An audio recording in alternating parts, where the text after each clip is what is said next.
America ने एक बार फिर ईरान को निशाने पर ले लिया। मुख्तलिफ शहरों में फिजाई हमले हुए और ईरान के कई शहर धमाकों से गूंज उठे। अमेरिकी फौज का कहना है कि ईरान के खिलाफ फिजाई हमले शुरू कर दिए गए हैं।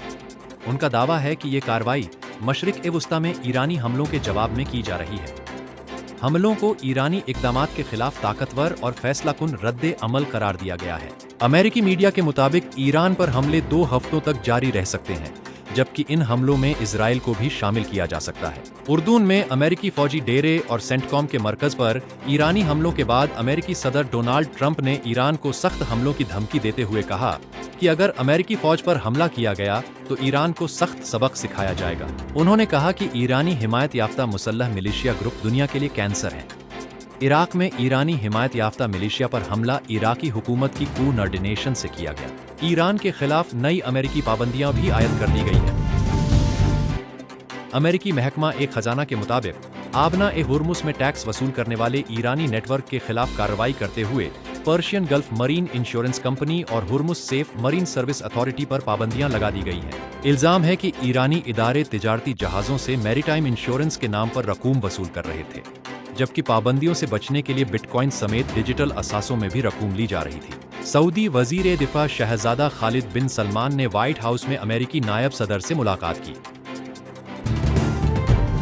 अमेरिकी मीडिया के मुताबिक उन्होंने कहा कि इराक में ईरानी नवाज मिलिशिया के हमले रेड लाइन उबूर करने के मुतरादिफ थे और सऊदी अरब के पास जवाब देने के सिवा कोई चारा नहीं था। ज़राए के मुताबिक सऊदी वजीर दिफा ने यह भी कहा कि सऊदी अरब ईरान के साथ तसादुम नहीं बल्कि कशीदगी में कमी चाहता है, जबकि इजरायली वजीर आज़म नेतन्याहू ईरान के साथ कशीदगी बढ़ाने के हामी बताए जाते हैं। मुलाकात में खित्ते की सूरत हाल और मुस्तकबिल के ताल्लुकात पर भी तबादला ख्याल किया गया। इराक ने सऊदी अरब पर हमले में इराकी सरजमीन के इस्तेमाल के दावे का सबूत मांग लिया। इराकी मुसल्लह अफवाज के कमांडर इन चीफ के तर्जुमान का कहना है कि इराक से हमले होने के दावे के सबूत पेश किए जाए। उनका कहना था कि किसी फरीकन ने अब तक कोई सबूत फराहम नहीं किया। इराक अपनी खुद मुख्तारी के तहफ़्फ़ुज़ के मंसूबे पर काम कर रहा है। सऊदी अरब ने बहर-ए-अहमर में जहाज़रानी के तहफ़्फ़ुज़ के लिए एक फ़ौजी इत्तेहाद बनाने की कोशिशें तेज़ कर दी हैं। खबर एजेंसी के मुताबिक हुसियों के हमलों से बाहरी जहाज़ों के तहफ़्फ़ुज़ के लिए मुतअद्दिद ममालिक से राब्ते जारी हैं। ज़राए के मुताबिक इस इत्तेहाद की तश्कील के लिए दर्जनों ममालिक से बातचीत जारी है। ईरान ने दुश्मन के खिलाफ मुज़ाहमत की नई मिसाल कायम की। ईरानी सदर मसूद पेजेश्कियान ने बयान में कहा कि ईरानी अवाम दुश्मन के खिलाफ जद्दोजहद और उसके मुकाबले में साबित कदम रहे। उन्होंने कहा कि ईरानी कौम नाइंसाफ़ी और जुल्म के सामने सर नहीं झुका सकती, जबकि ईरानी हुकूमत भी अपने शहरियों के साथ जुल्म और नाइंसाफ़ी नहीं कर सकती। सऊदी अरब ने $5 अरब से ज्यादा पाकिस्तान का कर्ज रोल ओवर कर दिया। ज़राए के मुताबिक सऊदी अरब ने ये कर्ज मुत्तहिदा अरब अमारात को अदायगियों के लिए पाकिस्तान को 3 माह के लिए दिया था। स्टेट बैंक के मुताबिक $5 अरब के रोलओवर से पाकिस्तान पर फौरी अदायगियों का दबाव कम हो गया है। पाकिस्तान के पास सऊदी अरब के $8 अरब के डिपॉजिट्स मौजूद हैं। पाकिस्तान की बैरूनी माली जरूरतें कम होकर $21.5 अरब रह गई हैं। गैर मुल्की कर्जों पर सूद की अदायगी में $0.5 अरब की कमी आई है। जुलाई में $2 अरब के कर्ज वापस किए जा चुके हैं, जबकि चीन से $1 अरब के कमर्शियल कर्ज की रिफाइनेंसिंग अगले माह मुतवक्के है। हुकूमत ने पेट्रोलियम मसनूआत की कीमतों में रद्दो-बदल कर दिया है। पेट्रोल 7.5 रुपये प्रति लीटर सस्ता, जबकि डीजल 2.24 रुपये प्रति लीटर महंगा कर दिया गया है।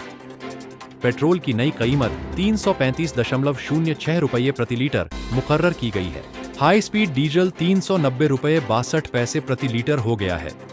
पेट्रोलियम मसनूआत की नई कीमतें आज से नाफिजुल अमल हो गई हैं। आलमी मार्केट में खाम तेल की कीमतों में एक बार फिर इजाफा हुआ है।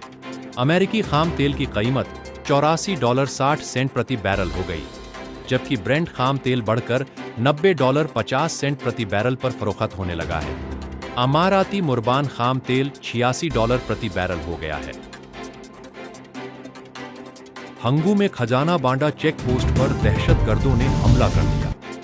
डीएसपी दिया खान समेत 11 अहलकार शहीद हो गए, जबकि डीएसपी मुजाहिद हुसैन समेत 28 अफराद जख्मी हुए। डीपीओ हंगू के मुताबिक पुलिस की जवाबी कार्रवाई में 15 दहशतगर्द हलाक कर दिए गए। दहशतगर्दों ने पुलिस की 3 गाड़ियों को नजर-ए-आतिश कर दिया, जबकि एक पुलिस गाड़ी अपने साथ ले गए।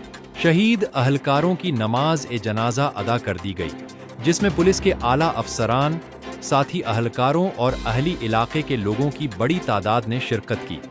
बाद में शहीदों की मैयतों को उनके आबाई इलाकों के लिए रवाना कर दिया गया। Chairman Peoples Party Bilawal Bhutto ने मुजफ्फराबाद में प्रेस कॉन्फ्रेंस करते हुए सियासी मुखालिफिन को खबरदार किया। उन्होंने कहा कि श्रीनगर नहीं, वोट पर डाका डालने की इजाजत नहीं दी जाएगी।